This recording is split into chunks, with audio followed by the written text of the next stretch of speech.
안녕하세요. 독일 BM학교 트레이너 K입니다.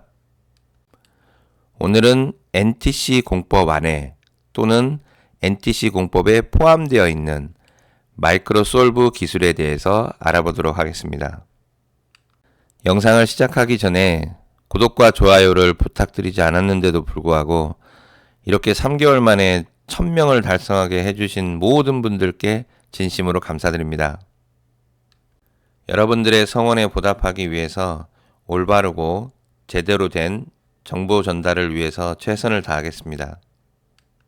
현재 모 지역에서 독일 PM학교 트레이닝 4주 과정 중에 2주차가 진행되고 있습니다. 이런 오프라인 강의에서는 온라인에서 할 수 없는 이야기들과 자료들을 많이 보여줄 수 있잖아요. 사실 여러분들한테 해줄 이야기들과 자료들 이런 게 상당히 많은데 이 온라인에서는 좀 제한이 있다 보니까 그게 상당히 아쉽거든요. 서두가 좀 길었네요. 그럼 이야기 시작해 보도록 할게요. 우리가 음식을 먹을 때 이 음식은 최종 목적지인 에너지를 얻기 위해서 우리는 음식을 먹고 있죠. 물론 맛을 음미하고 배를 채우기 위해서 살아가는 저 같은 분들도 계실 거라고 생각이 돼요. 하지만 우리 몸 입장에서 생각했을 때는 음식은 에너지원을 얻기 위한 목적지까지 도달하는 것을 목표로 삼고 있어요. 그러면 우리가 먹은 음식이 저 목적지까지 도달하기 위해서는 여러 개의 문을 지나야 돼요. 그 문이 무려 5개나 됩니다. 그냥 먹으면 끝나는 게 아니에요. 자, 그럼 이 5가지의 문들이 어떤 게 있는지 한번 알아보도록 할게요. 에너지를 얻기까지 최종 목적지에 도달할 때까지 문은 5개가 있다고 제가 말씀드렸죠. 그럼 첫 번째 문은 여러분들이 알다시피 바로 입입니다. 입을 통과한 음식물들은 흘러서 두 번째 입구, 바로 장, 벽이죠. 우리 장에 있는 그 융털로 통해서 혈관으로 들어가잖아요. 이렇게 해서 장을 두 번째 문인 장을 통과한 다음에 혈관으로 들어가게 되죠. 그럼 혈관을 뺑뺑 매놀다가 이제 세포로 가기 전에 혈관의 마지막 목적지인 모세혈관을 통해서 세포로 가죠. 이게 바로 모세혈관이 세 번째 문입니다. 세포로 들어왔어도 이제 세포막을 뚫고 가야 되거든요. 모세혈관에서 세포로 간 다음에 세포벽을 뚫고 들어가야 돼요. 이 세포벽이 바로 네 번째 관문이에요.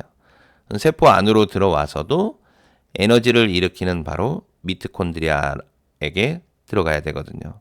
이 5가지 문들을 다 통과해야만 비로소 음식은 최종 목적지인 에너지를 만들어내게 됩니다.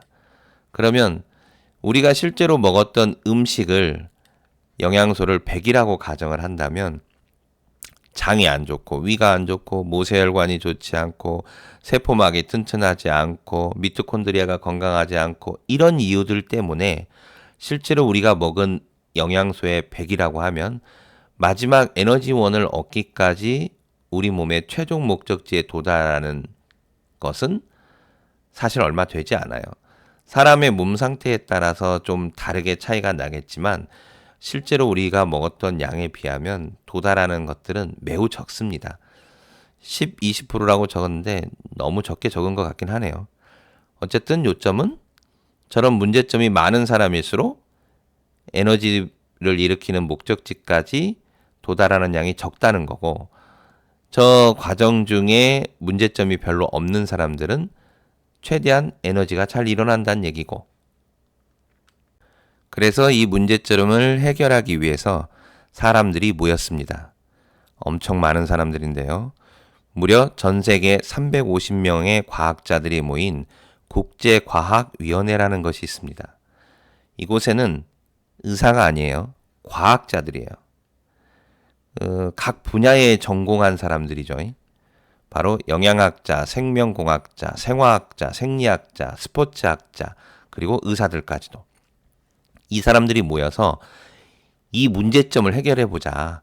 최종 목적지 도달할 때까지의 생기는 그런 문제점을 하나하나씩 최대한 많이 도달하게 하자.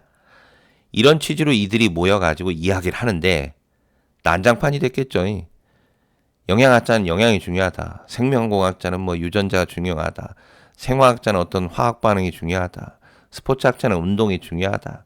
의사들은 각 분야에서 자기가 전공한 분야가 제일 중요하다. 이랬을 거 아닙니까? 그리고 이 사람들이 한 국가에서 모인 게 아니에요. 전 세계예요. 전 세계. 그럼 각 나라 기준으로 얘기할 거 아니에요. 문화가 다 다른데. 그런데 이 과학자들이 모여서 그렇게 얘기를 하다 보니까 이 난장판이 나오고 싸움이 나오고 이랬을 거 아닙니까? 문제를 해결하려고 모였는데. 근데 이들이 그래도 한 가지 결론은 통일이 됐어요. 다 이런저런 의견들이 많지만 이거 하나는 다 같이 공통적으로 이 최종 5번째 관문을 다 통과하는 데 있어서 이거는 옳다, 맞다. 이거를 먼저 해야 된다라고 의견이 모아진 단 한 가지. 그게 뭘까요? 이렇게 이야기해놓고 다음 영상에 알려드립니다 하면 저는 몰매 맞겠죠. 자, 그 내용은 영양소, 바로 비타민과 미네랄, 그 다음에 기타 내재되어 있는 식품 내재 영양소, 다른 영양소들 총틀어서 지방산 뭐 이런 것까지 다 해서요. 이런 영양소에 우리 몸의 최적의 섭취를 보장하는, 즉 목적지까지 도달하게 만드는 가장 좋은 방법, 가장 이상적인 출발점, 그건 바로 액체 상태로 섭취해야 된다. 이겁니다. 이들이 공통적으로 의견을 모은 건 바로 우리들이 섭취하는 이런 영양소들을 액체 상태, 즉 수용성으로 섭취를 해야만 최종 목적지까지 도달할 수 있는 확률이 가장 높다. 이거에 의견을 다 통일은 했어요. 우리 몸이 공기 다음으로 가장 빠르고 가장 잘 흡수되는 것이 물이라는 거에 대해서는 이 모든 전 세계 과학자들이 토를 달지 않았어요. 이것이 바로 NTC 개념이 만들어지는 첫 스타트였어요. 이렇게 해서 만들어진 기술이 바로 미셀, 미셀화, 미셀레이션 여러 가지 이름으로 불려지긴 하지만 우리는 그건 알 건 없고 어려우니까 이렇게 이해하시면 돼요. 물에 녹을 수 있을 만큼 매우 작게 영양소를 분해하자. 단 영양소가 변형되거나 파괴되지 않는 선에서 바로 이것입니다. 그걸 바로 어려운 말로 미셀화, 미셀레이션 이렇게 말하는 거예요. 나노로 깬다든지 쪼갠다든지 이런 말을 쓰는 건데 그냥 그런 용어를 뺀다면 물에 녹을 수 있을 만큼 아주 작게 영양소를 분해를 한다. 하지만 파괴되거나 변형되지 않게. 바로 그게 미셀, NTC의 시작인데요. 여기서 문제가 생깁니다. 그렇게 시작을 해서 하는 와중에 미네랄은 어떻게? 물에 안 녹는데. 그 다음 지용성 비타민도 물에 안 녹는데. 이런 문제에 부닥치게 돼요. 그 문제를 해결해가는 과정 중에 오늘은 미네랄은 빼고 지용성 영양소의 문제를 해결하는 과정을 이야기할 거예요.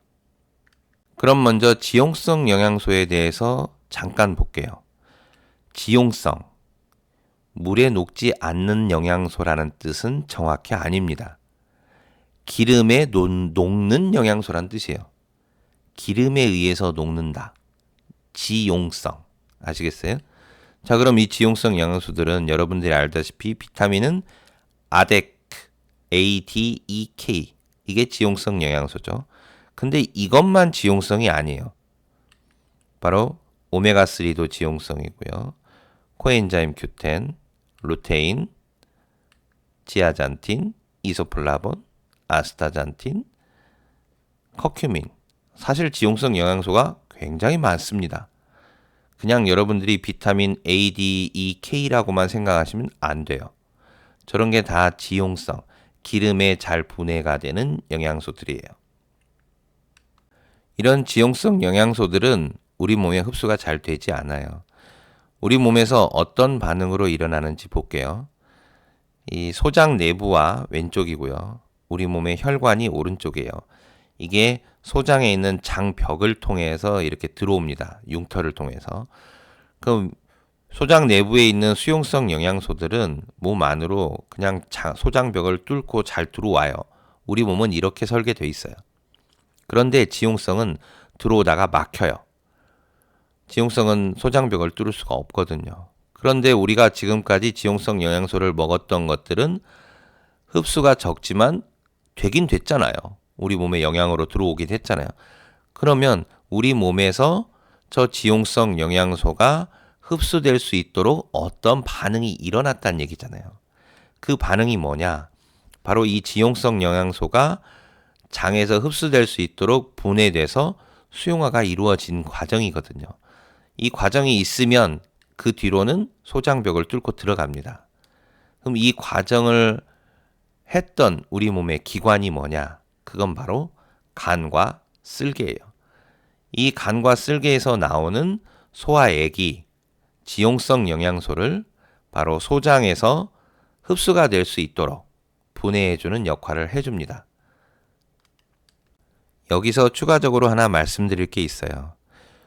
공기 다음으로 우리 몸은 물이 흡수가 제일 빠르다는 것을 알고 물 형태로 영양소를 만들었는데 이 물 형태로 영양소 만든 것들이 가장 흡수가 좋은 시간대를 알아보니 바로 공복 시간이란 말이에요. 그거는 모든 영양소와 의약품이나 이런 것들은 다 공복 시간이 우리 몸에 흡수가 가장 좋은 건 밝혀진 사실이니까. 그러면 수용화로 만들었고 공복 시간에 먹게 하자 이랬는데 지용성 영양소가 문제에 부닥친 거예요. 이 지용성 영양소를 우리 몸이 흡수될 수 있도록 해주는 간과 쓸개에서 나오는 이 소화 효소들은 바로 이 공복 시간이 아닌 식후에 제일 많이 나온단 말이에요.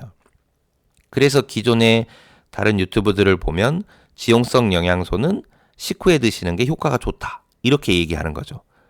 근데 이 PM은 역행을 합니다. 이런 이론을 다 무시해버리는 거죠. 왜? 오직 아까 최종 목적지에 도달하는 목표를 가지려면 효능을 제일 높여야 되잖아요. 그래서 물로 만든 거고 공복에 먹어야 돼. 근데 공복에 먹으려고 하니까 간과 쓸개에서 나오질 않아. 너무 적게 나와. 여기에 문제가 생긴 거죠. 그래서 간과 쓸개가 하는 역할도 집어넣자. 그래서 우리가 이 지용성도 그냥 수용성으로 만들어버려서 소화효소의 도움이 없이 공복에도 흡수가 되게 만들자. 이게 바로 마이크로솔브예요. 이해되십니까? 수용화로 만든 것 자체는 미셀레이션이라는 기술로 수용화를 만든 것이고 이 수용성 상태가 몸 안에 들어와야 되는데 우리 거는 공복에 먹어요. 식후에 먹으면 굳이 마이크로솔브를 할 필요는 없겠죠. 왜? 식후에는 간과 쓸개에서 이 지용성을 분해하는 효소들이 나오니까. 그런데 공복에 먹어야 효과가 좋단 말이에요. 이걸 양보를 안 하는 거예요. 얘네들이. 이게 바로 PM 정신이죠. 그래서 공복에 먹고 물로 먹는데 간과 쓸개의 소화 효소가 안 나오는 걸 알고 그 기능을 넣어버린 거죠. 또한 나이 드신 분들이나 쓸개를 떼어내신 분들은 더 적게 나오니까 일석이조의 효과도 노리는 거고. 이렇게 해서 마이크로솔브가 탄생한 겁니다.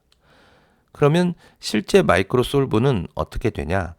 저렇게 된 지용성 영양소를 수용성으로 이렇게 수용화를 해줘요. 교질입자라고 하는데 그게 이렇게 감싸 안아요. 그래서 우리 몸을 속이는 거죠. 이게 수용성인 거라고. 그렇게 해서 몸 안으로 들어가는 겁니다. 기술적인 부분으로 정리를 하면 NTC라는 개념 안에 미셀레이션이라는 기술이 있고 이 미셀레이션이라는 기술 안에 마이크로솔브라는 기술이 들어가 있는 거예요.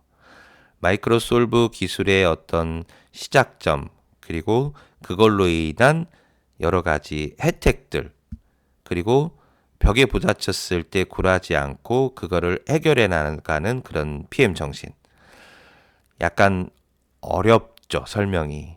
최대한 쉽게 하려고 했는데 어려운 단어들 안 쓰고 하려고 하긴 했는데 이해가 조금 안 되시는 분들은 서너 번 들어보시면 감이 잡힐 것입니다. 그러면 이 마이크로솔브 기술이 들어간 제품이 뭐가 있을까요? 어떤 제품이 있는지 한번 알아볼게요. 실제로 리스토레이트는 마이크로솔브 기술이 들어가 있는 건 아닙니다. 그거는 확실히 아시고요. 미셀레이션 기술이 들어간 거죠. 자, 그러면 마이크로솔브 기술이 들어간 것들은 오메가3 저렇게 액상으로 된 거, 그 다음에 Q10 플러스 저렇게 액상, 저 두 개가 합쳐진 듀오 이렇게 돼 있어요. 그런데 PM에서는 이거를 만들고 나서도 마이크로솔브 기술을 좀 더 업그레이드 시켰습니다. 업그레이드 시켜서 오메가3 Q10 플러스 듀오가 새로운 형태로 나왔어요. 그거는 제품 설명을 할 때 제가 알려드릴게요. 진화된 마이크로솔브라고 해야 되나? 그렇고 그 상태인데도 불구하고 또 한 번 진화를 시킵니다. 이 마이크로솔브 기술을. 그냥 그대로 해도 대박인데 그 진화돼서 나온 게 바로 이번에 신제품으로 나오는 IB5예요. DCS라는 기술로 마이크로솔브에 한 차원 더 업그레이드 된 기술이 들어간 거예요. 바이러스 예방에 아주 탁월한 입안에 뿌리는 형태의 제품이 이번에 출시됐죠. 마이크로솔브는 두 단계의 진화를 거쳤습니다. 그리고 우리나라에는 공급되지 않았지만 루테인이라는 제품과 이소플라본 이런 것도 마이크로솔브 기술이 들어가 있는 액상형이고요. 그리고 이 머리 건강, 두피 건강을 위해서 이 소문에 의하면 두피가 두꺼워지고 이런 효과들이 아주 강력하다고 해서 풍성해지는 효과가 있다는 그런 제품인데 여기에도 마이크로솔브 기술이 들어가 있습니다. 또한 PM 제품에서 나온 화장품 종류들에도 마이크로솔브 기술이 들어가 있어요. 실제로는 이렇게 마이크로솔브 기술이 굉장히 많이 들어가 있습니다. 액상 형태로 돼 있는 것들은 대부분 마이크로솔브 기술이 들어가 있다고 보시면 될 거예요. 액상 형태가 아닌 것은 미셀레이션 기술이 들어간 거고요. 아무래도 어려워서 한 번 더 정리를 해야 될 것 같아요. 물의 형태로 수용성 형태로 만들어서 장의 흡수가 잘 되게 만들었는데 지용성은 물에 안 녹으니까 이 지용성도 물에 녹게끔 수용화를 시키는 기술을 넣어서 마이크로솔브 기술이 들어간 건데 이렇게 했더니 어라? 간과 쓸개에서 나오는 소화액의 도움이 필요 없게 됐네? 그러면 노인분들도 이런 소화 효소가 안 나오는 노인분들, 적게 나오는 노인분들도 효과가 크게 보는 거고 쓸개를 떼어낸 분도 효과를 크게 보는 거고 지방간이 있거나 이래서 간 기능이 떨어진 분들도 지용성 영양소가 잘 들어오는 효과를 보게 되고 이런 부수적인 효과가 다 따라온 거죠. 원래 목표는 지용성을 녹여서 수용화를 해서 장의 흡수가 잘 되게 만들려고 했더니 이런 추가적인 효과들이 쭉 나온 거죠. 이게 바로 마이크로솔브예요. 끝으로 생각보다 모르는 분들이 많아서 첨부해 드리는 건데요. 저게 바로 듀오 제품 뚜껑을 열은 모습이에요. 저 뚜껑을 열면 바로 저 가운데 부분 뚫려 있는 부분이 바로 듀오가 흘러나오는 부분이고요. 이건 다른 형태의 마이크로솔브 기술이 들어간 액상형 형태로 되어 있는 병들 다 적용되는 것들이에요. 저 부분하고 그 다음에 위에 보면은 구멍이 하나 더 뚫려 있습니다. 저것이 바로 공기가 들어가는 부분이거든요. 그래서 실제로 저 용액을 떨어뜨릴 때 방향을 잘 맞춰야만 잘 나와요. 듀오를 비스듬히 해가지고 저 공기가 들어가는 저 부분이 위쪽으로 가게끔 하시면 공기가 안으로 밀고 들어가서 액체가 공기압에 의해서 똑똑똑똑 한 방울씩 잘 떨어집니다. 생각보다 모르는 분들이 많아서 첨부해 드렸는데 방향만 잘 맞추시면 빨리 잘 나옵니다. 오늘 영상은 여기까지입니다. 시청해 주셔서 감사합니다.